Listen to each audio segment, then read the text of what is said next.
guys, this is Sandy, and I would like to do a video today with you on will the interest rate affect your purchase of buying an Airbnb or short-term rental property in 2023.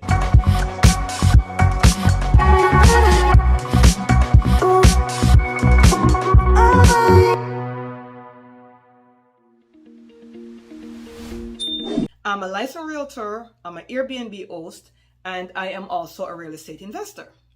I've been starting to do real estate since 1996, right? That as an investor. So I came on the market first as a real estate investor. This was back in 1996. In 2001 is when I got my real estate license. So I have a lot of years of experience in dealing with different investments, buying, flipping, long-term renting, short-term renting, all these different spaces. I'm very experienced with that. So let's talk about 2023.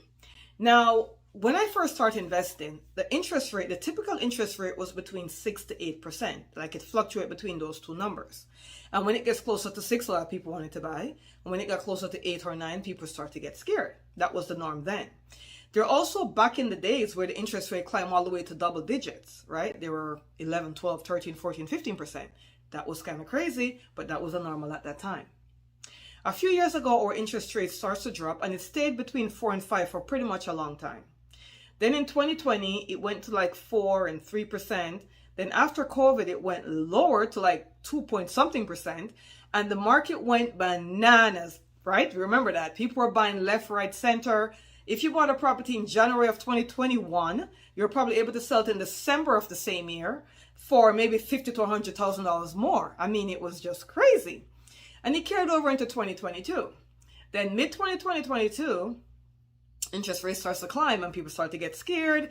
People didn't want to buy anymore. Buyers are like, oh, I never want to buy. And all this stuff is happening. Let's talk about the Airbnb space with that.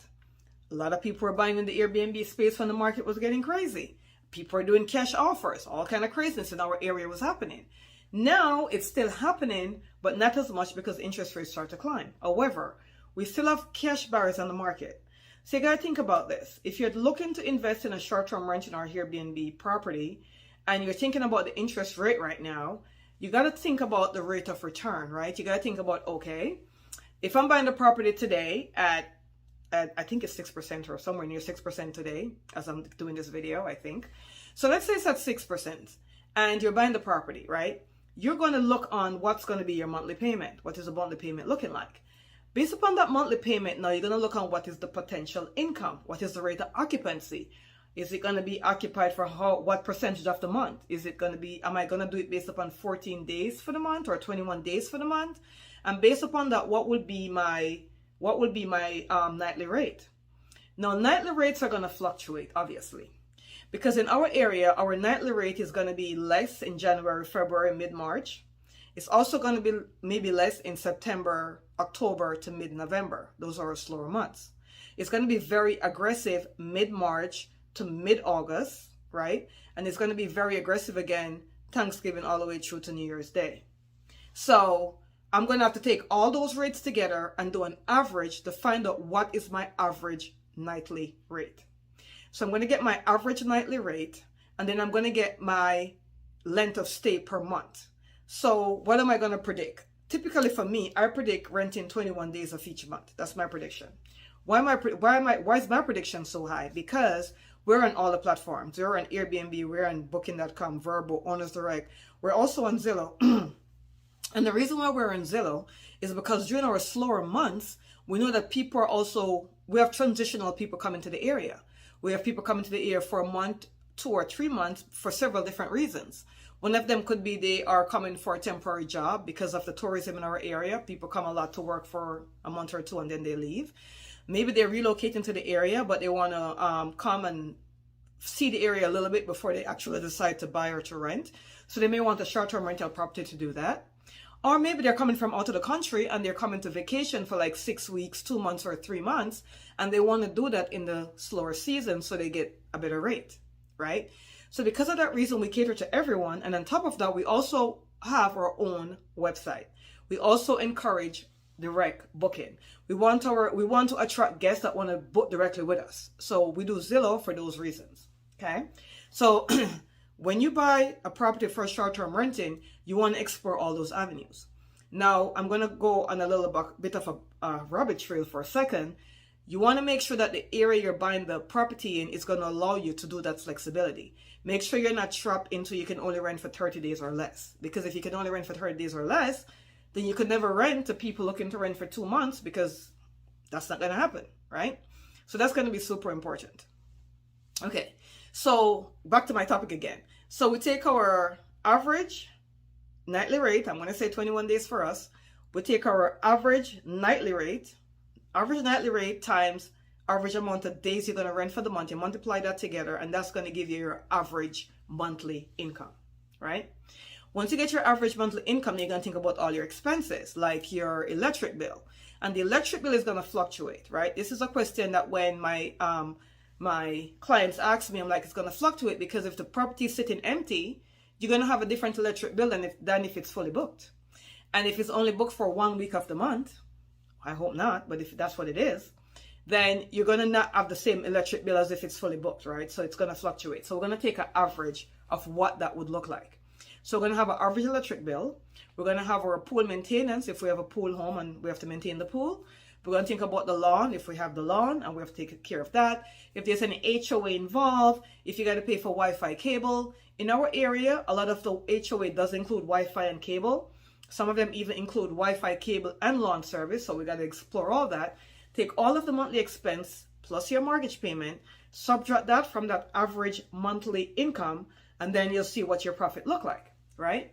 If you're making a profit and you're at 6%, it really shouldn't matter that much, because all you got to do is keep it at 6% until interest rates drop. Then you could always refinance, right? Now, let's say the interest rate was at 7% or 8%. You do the same thing. You're going to figure out your average nightly rate and your average monthly stay. You're going to multiply those two numbers together to find your average monthly income. You're going to then subtract all of your expenses from that. And then you'll come up with, am I profiting or am I not profiting? Because the average is always going to tell the story, right? Because if during March to mid-August, you're booked up, you're charging a higher rate and you're making money and all this great stuff is happening, and then September comes and the market slows down, you got to decrease your rate to reflect September rate, right? And you're not making as much money, you're going to start crying. Oh my God. So you don't want to live like that. You especially if you're new to the market and you put your property on the market, let's say in April, and that was busy and you just was, being booked up and you're new to the market, but you're being booked up, and all of a sudden September happens and everything comes to a crumbling halt and you're like, oh my God, what happened? And you weren't really prepared for September because you thought it was going to be like that all the time. That's going to be a problem.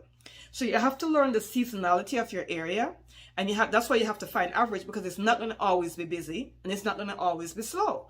But how do you overcome the slow months? By anticipating them, by knowing what your average is, anticipating the slow months, and not spending too much during your high season. So you want to still save during your high season, right? So during your slower months, because you were saving, now you could do things, you could upkeep the property, right? Now you could do things like, oh, we really needed to change this on the property. Let's update the kitchen. Let's change out the appliance over here. Let's do this in the pool area, because it's a slower season, so you have time to work on the property, right? So this is how you're going to examine your interest rate potential. You're going to find what is the income on the property. You need to average it, guys. Take the slow and the busy season, put that together, and find out where your average monthly income would be, and then go from there. Okay? I hope you enjoyed this video. If you have any questions, concerns, or want to ask me anything, feel free to call or text 407-791-4713. I do a lot of real estate investing. I have a lot of investors coming into our area looking for Airbnb properties. I help a lot with that. Not just to locate the property, but also to do all the analytics, right? Okay, if we're buying this particular development, what are we looking at? What will be our income in this development versus this other development over here? This development over here has a water park. They have a lazy river. They have all this stuff. What can I charge in this development versus this one over here that has a lower HOA fee, but is not offering the lazy river, the water park? Will it make a difference? Right? Those are things that we answer for you. So thank you so much. We're here for you.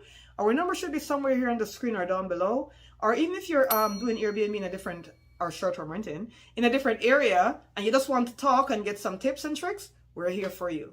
We'll see you on the next video.